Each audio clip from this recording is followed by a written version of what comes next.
Thank you for your welcome, and it is good to be with you today and spend some time with you. The reason I'm here is because I'm repaying a debt.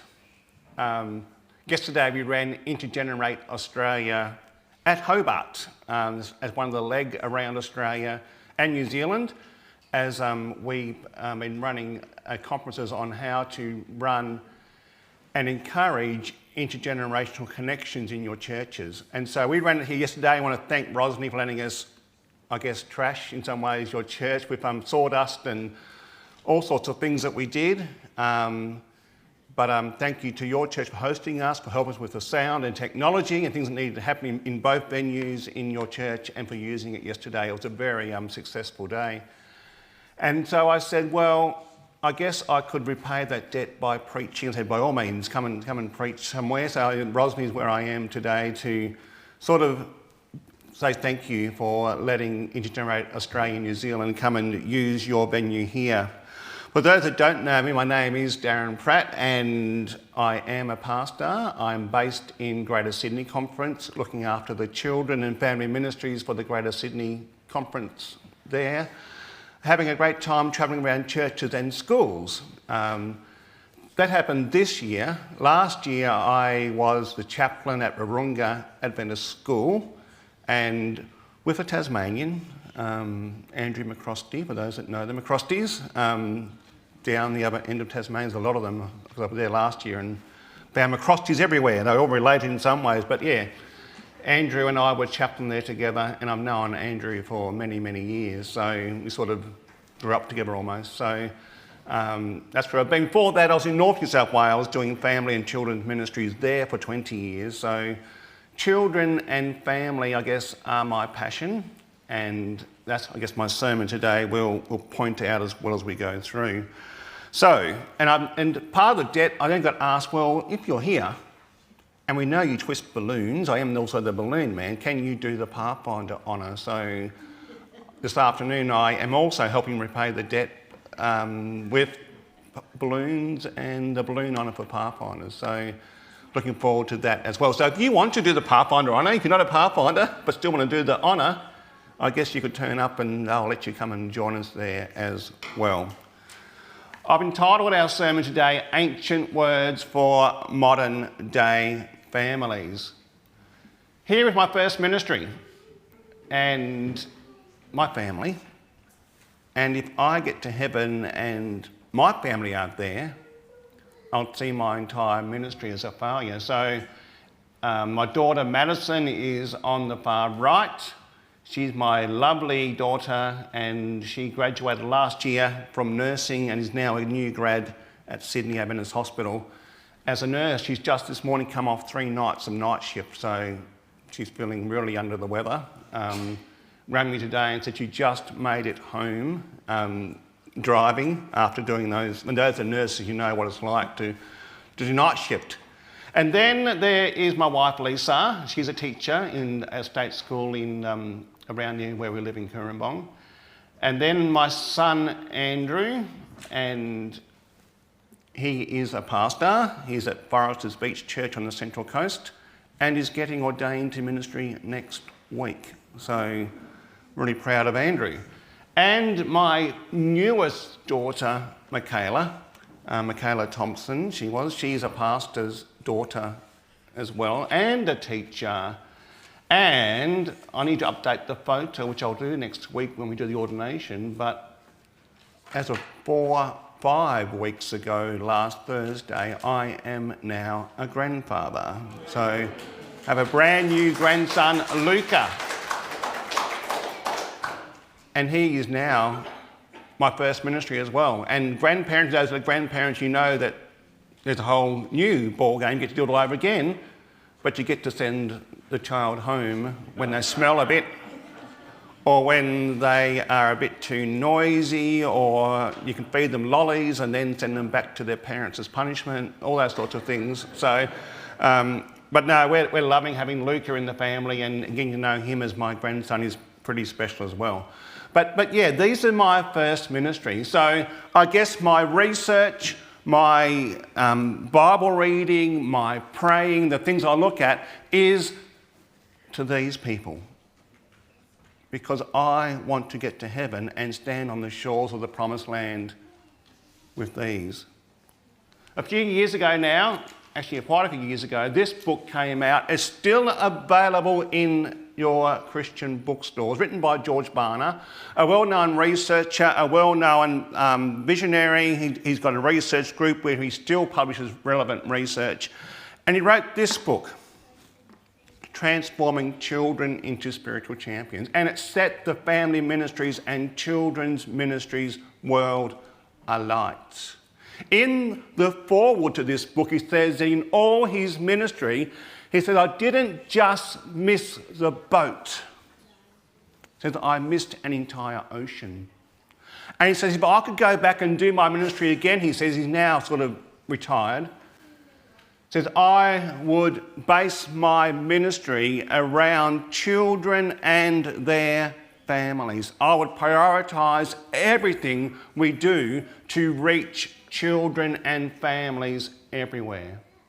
He identified what we now call the 4 to 14 window, which he calls the greatest unreached people group on the planet. Those aged 4 to 14. He says that we as a church are only ever one generation away from extinction. And we need to pass on the faith from one generation to another, or else we will be extinct. Part of the reason that we run into Generate is that in other churches, other denominations, they've not just lost one generation, they've lost several. And to have children worshipping in those churches is a rare thing today. We as Adventists, there's a good bunch of children here this morning, and we can thank God for that. But how do we raise them so we're more likely to pass on the faith next generation? And then he said, and this said a number of times in his book, the enemy has plans for our children. The question is, do we? And so often we assume that our children will be there. We say that, yep, that they're important, but we wait till they get to the age of 14 or 18 before we get serious. Say, okay, let's do some Bible studies now, let's baptise them. But stats say that most have made their decision whether they're going to stay or whether they're going to leave before they reach their teenage years. They act on it when they get their licence or when they go to uni or when they leave home. So we need to aim lower. In fact, I say your beginner's Sabbath school is probably your most potent evangelistic effort on the planet. What happens there sets trajectories that will last for a lifetime. George Barna discovered in his research, and been replicated again and again and again, that we're more likely to make a decision before the age of 14. He found that for those aged 5 to 14, 32% will make a decision to follow Jesus. For those aged 14 to 18, 4% will make a lifelong decision to follow Jesus. For those aged 19 until death, it kicks up to 6%. They'll make a decision to follow Jesus. But I ask the question, where do we spend most of our budget dollars? On which age group do we spend most of our budget dollars when it comes to our evangelistic programs? Now, I'm not here to sit on your board and ask those questions, but you do.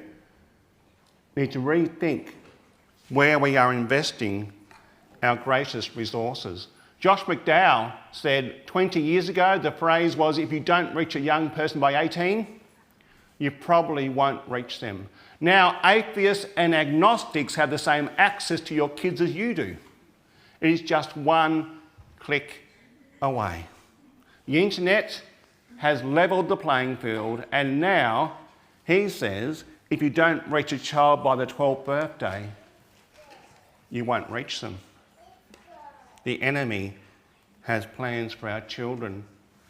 The question is, do we? Maggie Hamilton, well-known Australian writer and social researcher, in a few short years, kids have become isolated, spending worrying amounts of time on devices and at home.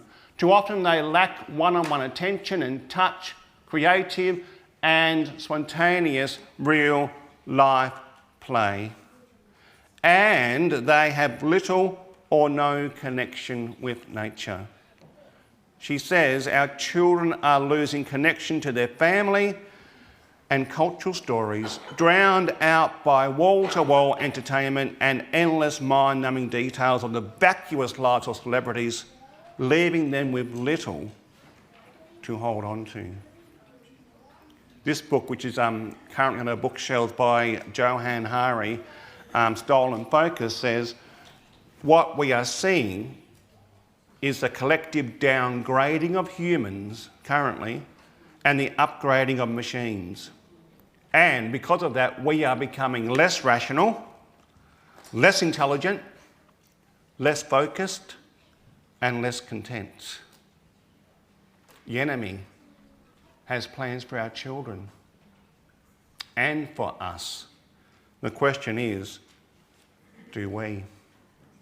This book, also on our bookshelves currently by Gordon Newfield and Gabriel Mate, says part of the rapid change has been the electronic transmission of culture, allowing commercially blended and packaged culture to be broadcast into our homes and into the very minds of our children.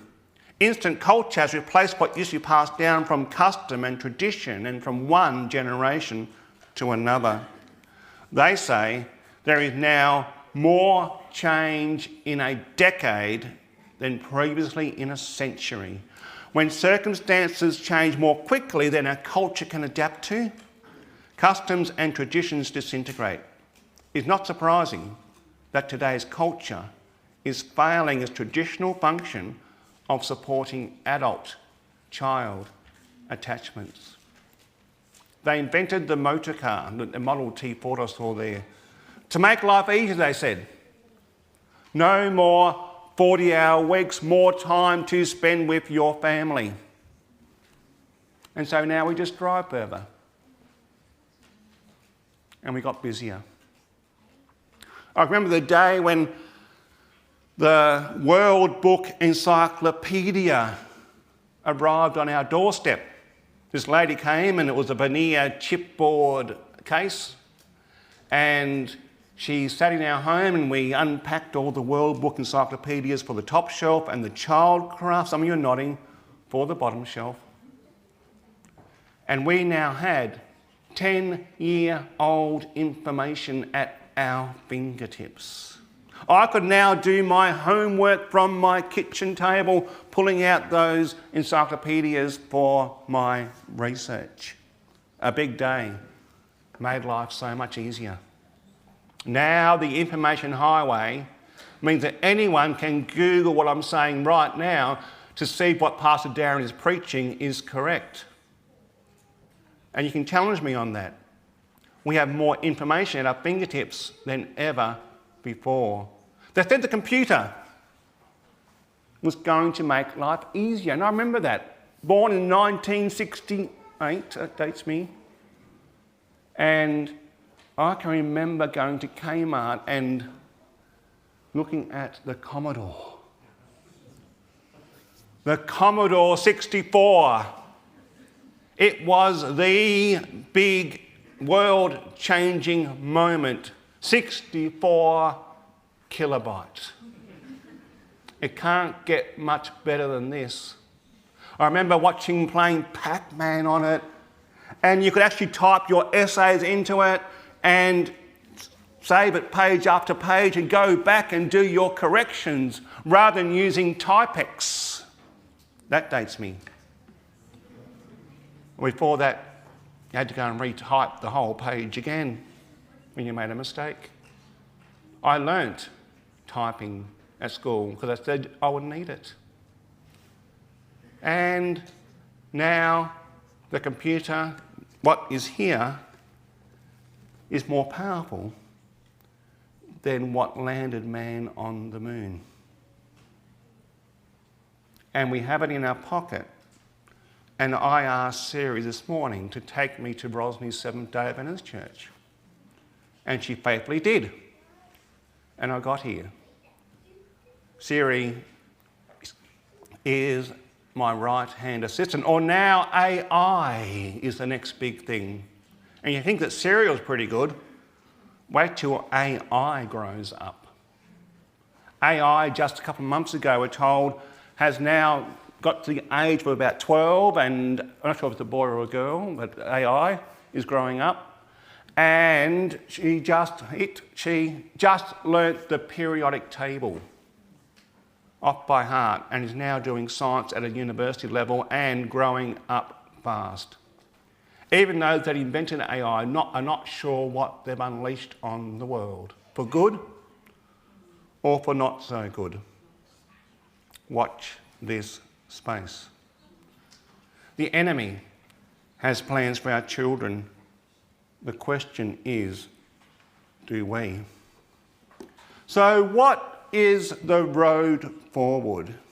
In a world of increasing cultural change, in a world where people are asking what identity is and what it means, especially our children, in a world where the enemy has plans for our families like never before, is there a road forward?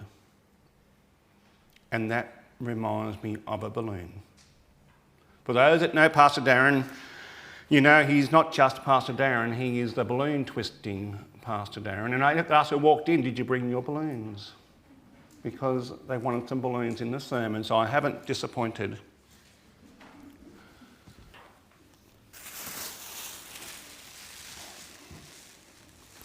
These are just plain balloons. They will go pop sometimes. That's why I call what I make balloon kaboom. But hopefully, if I twist it and I shape it, it's going to become something beautiful. It's a bit like us as parents and as grandparents and as mentors. As we influence and twist and shape, hopefully, God says that he makes everything beautiful in his time. And he's put eternity in our heart. So here we go. Going to make a bubble there. Going to use a pinch twist to turn it 90 degrees. A bubble here. Another 90-degree twist. A bubble here. Another 90-degree twist. And bring it back to the start. And back over the top. Join it in. I don't need this bit, so I'm going to get rid of it. It's going to go kaboom. 1, 2, 3.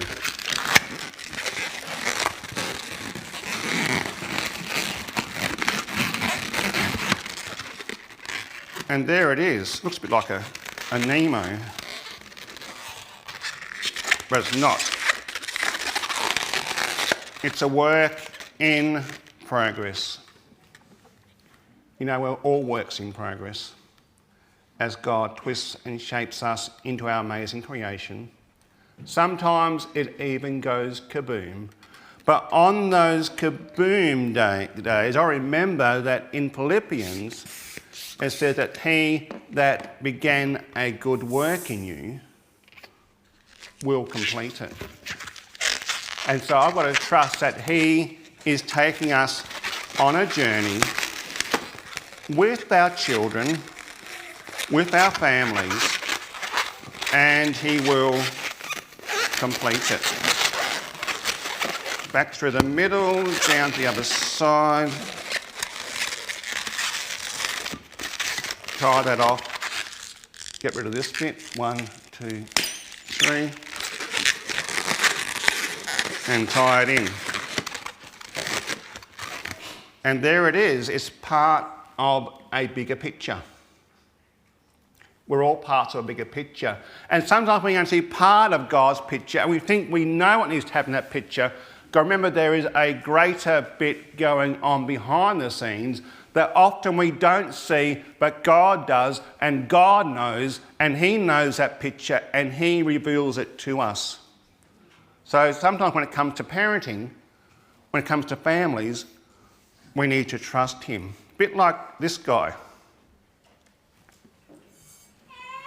Neville Westwood, a tall dude. Now we saw the Model T Ford earlier.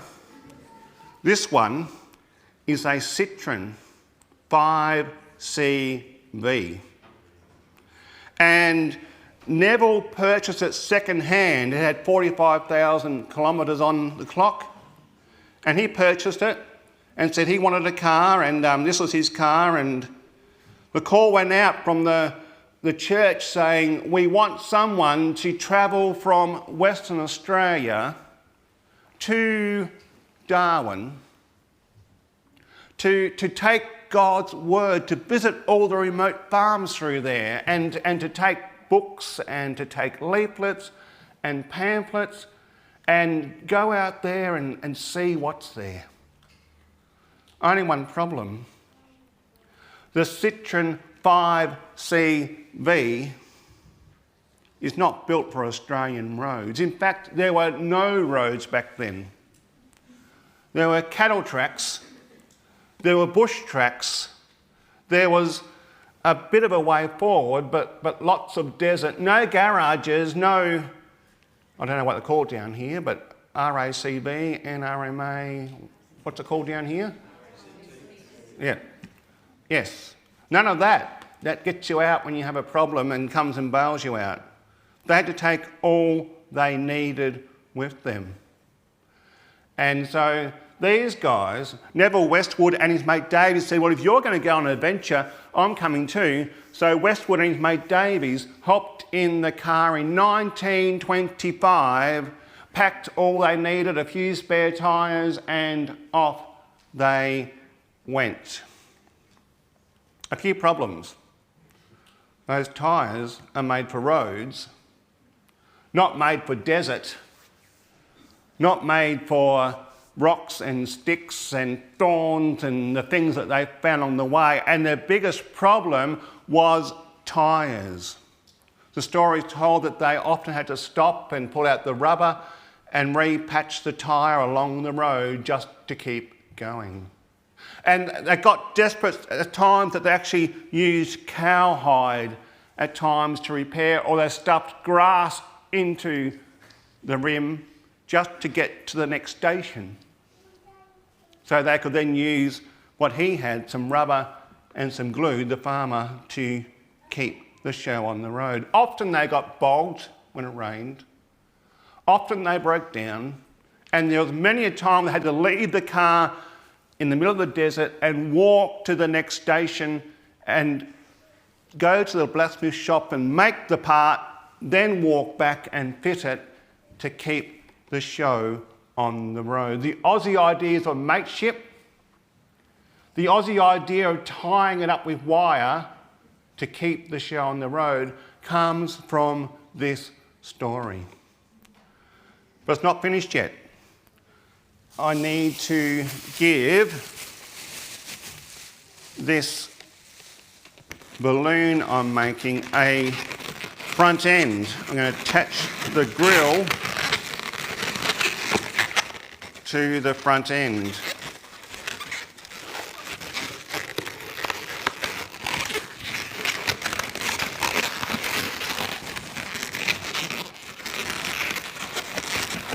You know, the grill is a good protection. It stops things flying in there and taking out the engine, rocks and sticks and other things that might occur.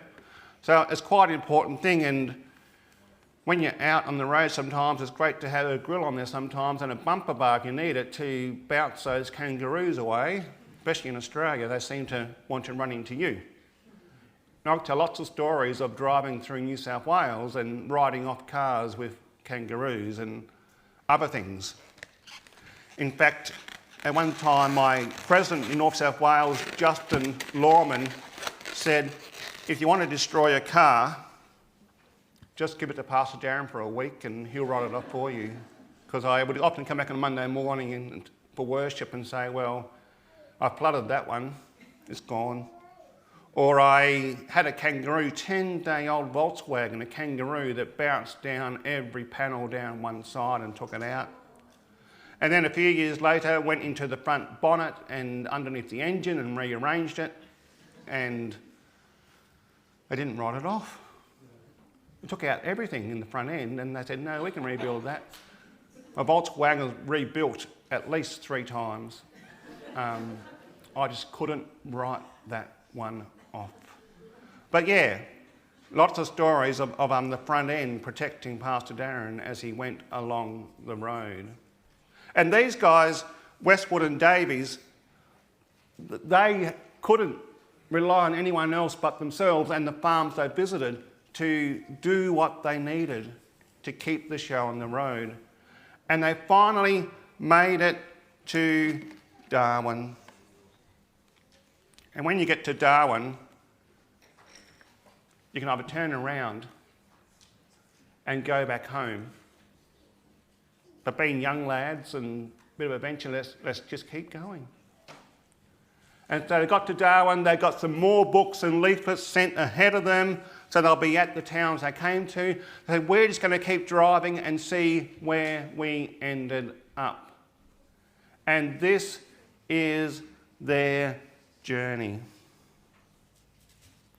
They just kept on driving right around Australia in the year 1925. The story is told at one stage that they struck a rock and they put a hole in the fuel tank, and you can't lose fuel out there because it's pretty hard to find fuel, apart from on the farms. They can buy it off the farmers sometimes. And so the story is told that Westwood put his finger into the hole while he was driving, and Davies told him where to drive, and they hurled the fuel in there by putting his hand underneath the dash and finding the hole and driving to the next station, where they took out the fuel tank, drained the fuel, re-welded and fixed up the tank, put it back in, put the fuel back in, and kept on going.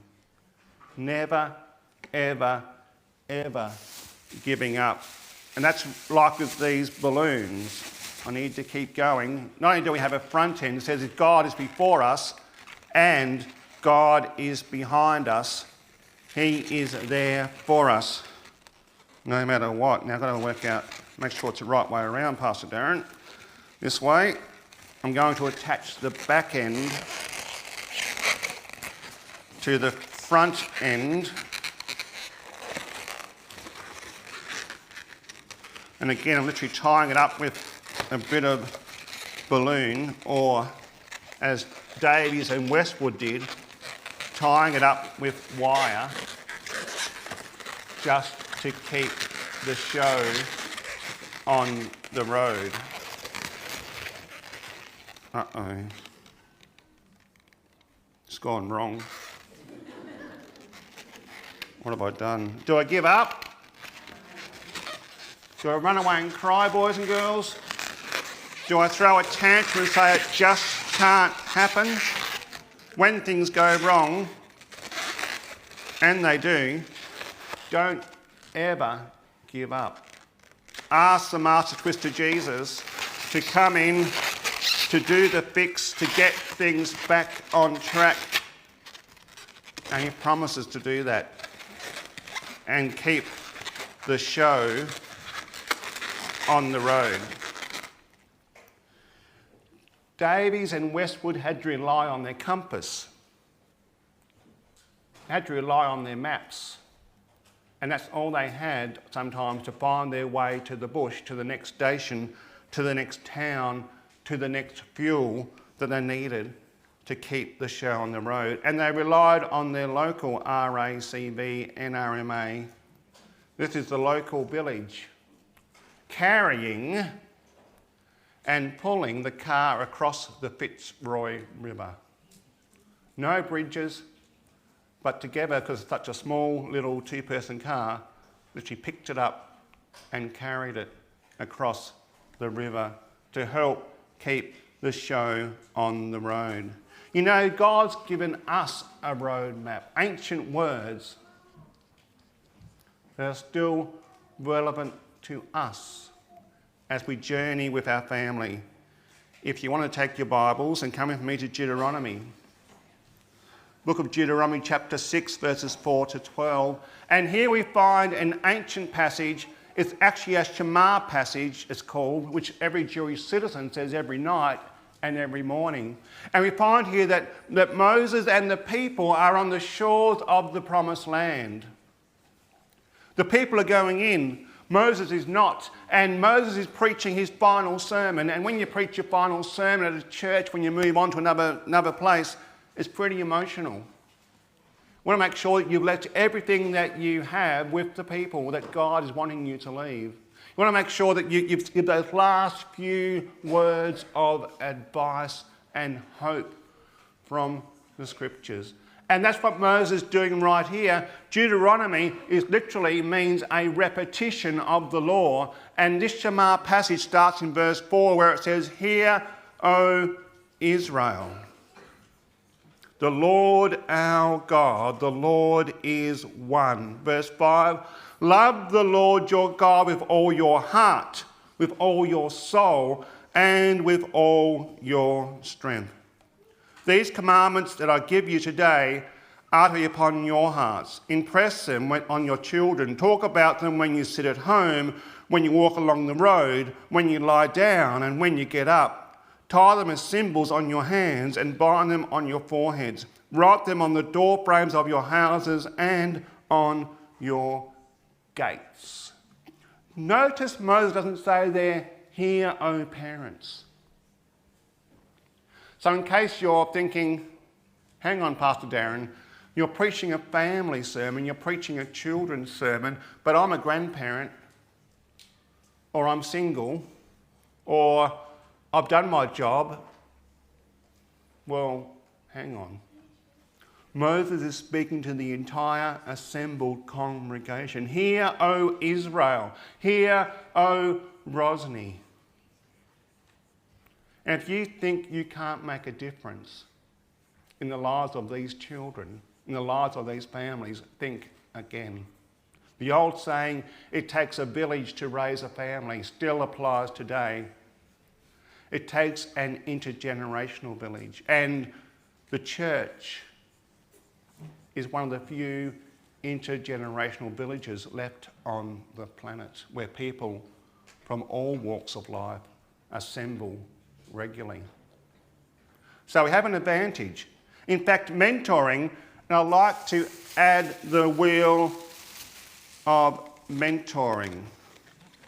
If we're going on a journey with our family and want to, oops, got a flat tyre, I'll just repair that, just like Davis and Westwood did, a bit quicker than what they took. They had to do it by hand, but there it is. The wheel of mentoring. Research says we can put one extra person besides the family, mum and dad, who talk to our children, who know them by name, who affirm them, who include them, a bit like an adopted uncle or auntie. That child is 26% more likely to stay in the church. I'll take that as a dad, as a granddad, just by having one extra person. The same research from Lifeway Research, they've got 5 mentors. That's an adopted uncle, that's the Sabbath school teacher, that's the Pathfinder leader, that's the youth leader, that's a chaplain, that's a teacher, that's an adopted grandparent or an adopted, who knows, friend. Very quickly, you get past those 5. The church can do that. 5 mentors in the life of our children, they're 46% more likely to stay in the church, the research says. And the thing is, they're not saying, going around saying, well, you be a mentor and you be a mentor and you be a mentor. No, it's the ad hoc mentoring as we involve our kids in Pathfinders and Adventurers, as we involve them in the church, as we involve them in socials and the games nights and the things that we do. It's as they rub shoulders with us as adults. It literally seeps into their bones.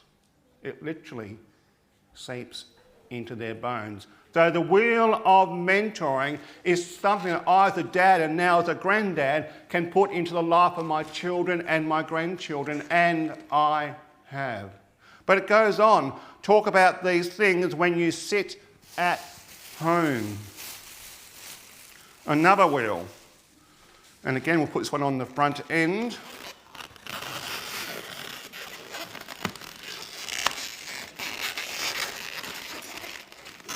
And I'll call this the wheel of the family meal.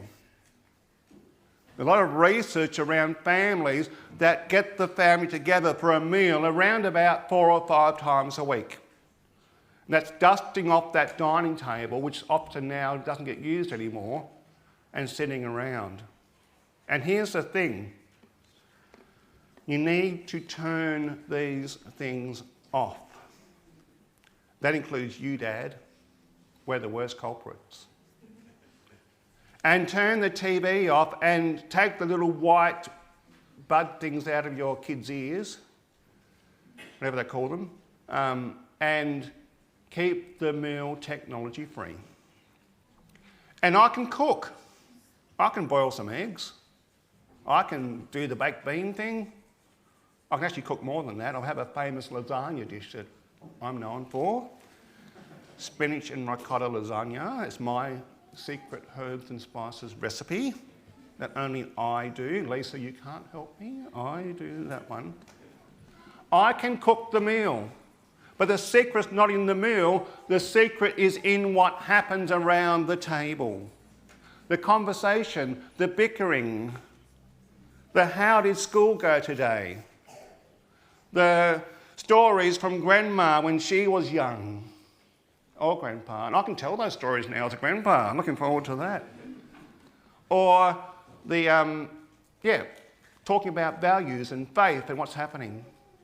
If families do 4 or 5 regular meals around the table, those children will do better at school. Now, I'll take that as a dad and granddad. Those children will not get involved, or less likely to get involved in at-risk activities, according to the research. I'll take that as a dad.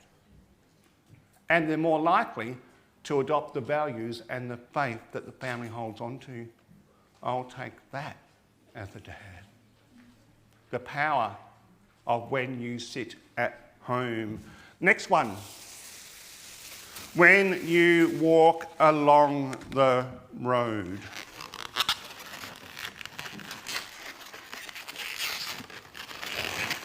Drive time. Captive audience time. And once again, if you can keep the technology out of the car, your kids are in the car, you lock the doors. There's no getting out till the end of the journey. So I make sure I, as a dad, find time regularly to journey with my children, preferably one-on-one. And I still do it. Even though my kids are now young adults, I still do the drive time. Madison, she loves shopping. I hate shopping, but I go for the journey. On the way, it's, so how's work going, Madison? Okay. What's happening at work? Nothing. What's happening in your life? Nothing. I don't get much out of her. That's all right. I just keep looking out the window. There's something about looking out the window and you're driving and they're there and you just keep on driving. We get down to the shopping centre, and when I was a bit younger, it was something from Smiggle. A pencil or a pen or a pencil case, and yeah, that was okay. Now, as a young adult, it's dresses and more expensive things. But yeah, I as a dad shell out because I'm waiting for the journey home. And after we've done the shopping and it's time to go home, I take the long route. I actually get lost. Madison says, you know where you're going, Dad, sometimes? And I say, yeah, I know, I think I know. I think I'll turn this way. And we go exploring because she begins to talk. I hear about work, I hear about life. I hear about her hard questions about God. I don't need to know the answers. Just wrestling with the questions is the most important thing. And I hear about boyfriends. I need to know about boyfriends. And all those things. I hear, and now I'm saying, really? Tell me more. That's all I need to say, I always say it in that sequence, really? Tell me more. On the way home, I hear about everything. Our kids need nosy parents who know where our kids are at. And that takes time, and children spell love as T-I-M-E. And the enemy has made sure that families have less time than ever before for that to occur. In research, when children are asked what they want most, their answer is always time with mum, time with dad, time with families, even more than stuff. Our kids are literally drowning in stuff, but they are time poor. So the power of drive time. And one more wheel. Have a look in here. The final wheel I'm going to put on is when you walk along the road, when you lie down and when you get up. When you lie down and when you get up. The going to bed, the twilight zone, especially when they're younger children. Or family worship in the mornings before you send them out on the day. There's so much research around these times. When your child goes to bed, you tuck them in, you read them a story or tell them a story. And there's so much protective factors around reading to our children and telling stories. Just reading to your children means they're more likely to have more empathy and be more compassionate. The world needs a lot more of that these days. Just reading and telling stories gives our children the weapons they need to defeat the dragons, and the dragons are real and out there wanting to take our children down. Just reading to our children the stories gives them 100-year-old identity. And in a world where identity's been up for grabs and we have identity crisis in our children, stories give our children identity. Especially when we tell them the stories of the Bible. God chose to reveal himself in stories. Especially when we tell them the stories of the Church Universal, the early church, and what God did in those times. Especially when we tell them stories of our church, denominational. Why are we an Adventist church? How did it get formed? And who are the heroes in that story? Mum and Dad read to us a book called The Angel Set Australia. Every single Friday night, we would hear stories of the message that came to Australia and the first churches that were formed and what occurred along that journey. And we saw ourselves in that journey and found our place in that journey. Stories local. Why is Rosny Church here? Who planted it? Why is there a hall over there and a foyer there and a church here? And who are the matriarchs and patriarchs that have been here and have grown to this church? And what are the stories of your church? But most of all, your story. Why are you a Christian? Why are you an Adventist Christian? And where has God shown up for you? These are the 5 levels of stories that our children need to hear. And as they hear those stories, they find their story in God's story. They find their place. People ask, why are you a Christian? Why are you an Adventist Christian? Why are you a pastor? Why are 4 of your brothers pastors? Why is your other brother a businessman? We love him. And why is your sister a teacher in one of our schools? And the only answer I can give is we had parents, a mum and a dad, both from broken homes because of the war and post-traumatic stress. Both my grandparents came back apparently, but they didn't come back home. Post-traumatic stress took them elsewhere, and so I only ever knew one grandma. But from those broken homes, Mildura Seventh-day Adventist Church chose to send a young adult lady to Carmel College, and Mount Gambier Church in South Australia chose to send a young man, they paid for them to go, to Carmel College. And they met there. And somewhere in their relationship, they decided that they were going to be intentional and they were going to be authentic in raising their children. And so they ended up having 6 children. The story is told that Mum had a boy, Lauren, and a girl, Nerly. Then Daron came, and Mum wanted one more girl. So she decided to have another baby. And along came Brendan, a boy. Okay, I'll try again for one more girl to finish my family. So she's now got 4, she goes for 5, ends up with a boy. Okay, 6 years later, I'm going to give this one more try.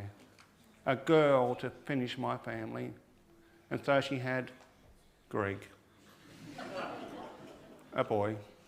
And she said to her best friend, and the best friend told us recently, that Greta, my mum, said, I don't know why I keep having boys. Why can't I have one more girl? I just give up. And Bev said, you know, Greta, maybe God is raising up a generation of pastors. That was right back then before any of us became a pastor. And we've all been called in our own ways. There are 4 pastors. And now my niece is a pastor at Caboolture. And my son is a pastor. And the generations go on, all because 2 churches chose to invest in the young adults and sent them to college, and those 2 met and decided to be authentic and do the morning watch and morning worship every morning, and every night Mum read us a story from Uncle Arthur's My Bible Story. The greatest Adventist advantage is found right there in My Bible Story. The best series written on the Bible. And they chose to invest in their family, to drip feed every single day from 2 broken families. They now have children all up and down the east coast of Australia, investing in the kingdom. It's not rocket science. There's one more wheel I need to add. And this is, and I also have the 4 to 14 window to add to the front, just to remind us that we need to invest young, and we need, don't give up, come apart. We need to invest young, and we need to invest often, and we need to invest early in that 4 to 14 window. But most of all, tucking that wire inside just to keep the show on the road. Most of all, we need to make sure we add in the steering wheel, because we're going nowhere unless we hand the wheel over to Jesus. Jesus needs to take the wheel, and just a praying mother, a praying father speaks volumes. Often I walk out this door, I have people come and say, I wish I'd heard that sermon 40 years earlier. because my child has chosen to wander in a different direction. And my response is, God's story of grace and reconciliation and redemption and forgiveness and grace isn't over yet. And the research tells us that parents who pray, parents who maintain a loving, non-judgmental attitude, and who keep going through the motions of what it means to be a Christian, are more likely to draw those children back. And the research from generation to generation by Vern Benson says that children are more likely to come back to the faith of their childhood. Might not be when we're here to see it, but never give up praying, never give up loving, and never give up investing in your children, because your work as a parent is never done. It goes on and on and on. Well, eventually, Westwood and Davies made it back. And they received a welcome. Citroen 5CV decided to show up in the end and say, this is our car. And people had heard about it. And this car became the first car to circumnavigate Australia, driven by two Adventists sharing God's word around Australia. That car is now in the National Museum in Canberra. And if you ever go that way, go have a look and read the story. It's in Australian folklore, because two men decide to go on an adventure with God. For us, the secret of parenting is not what a parent does, but rather who the parent is to a child.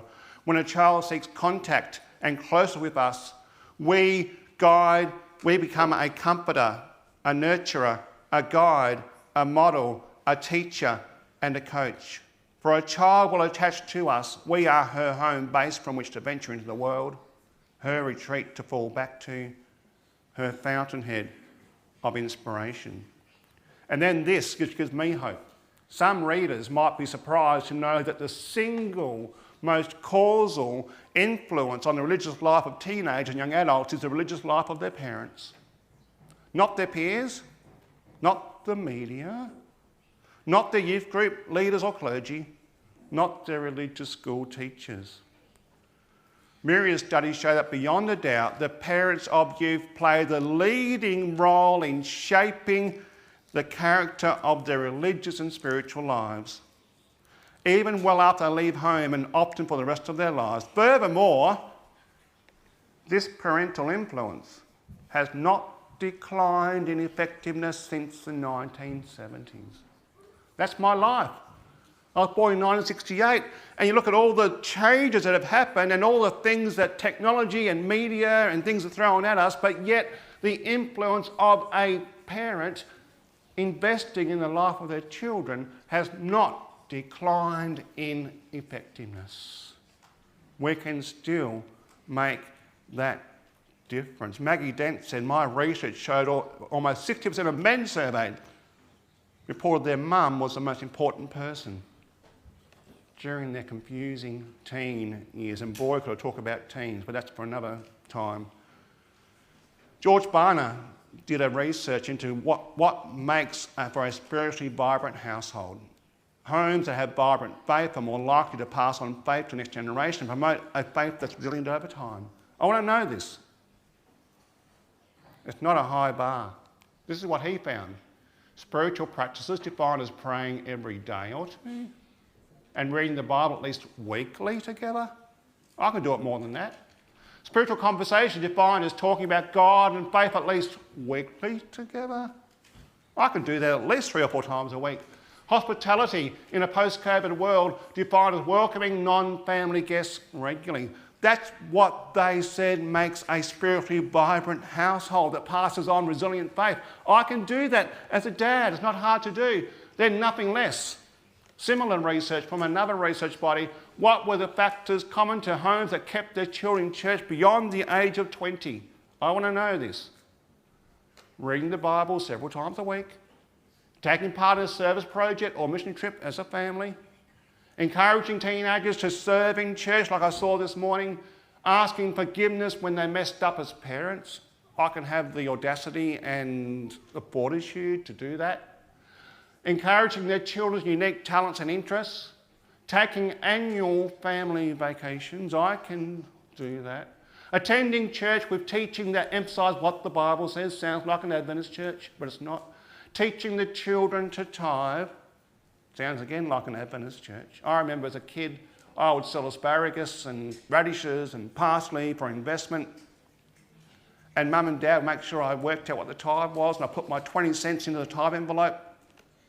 And I would get the little receipt back from the treasurer, and I knew that I belonged.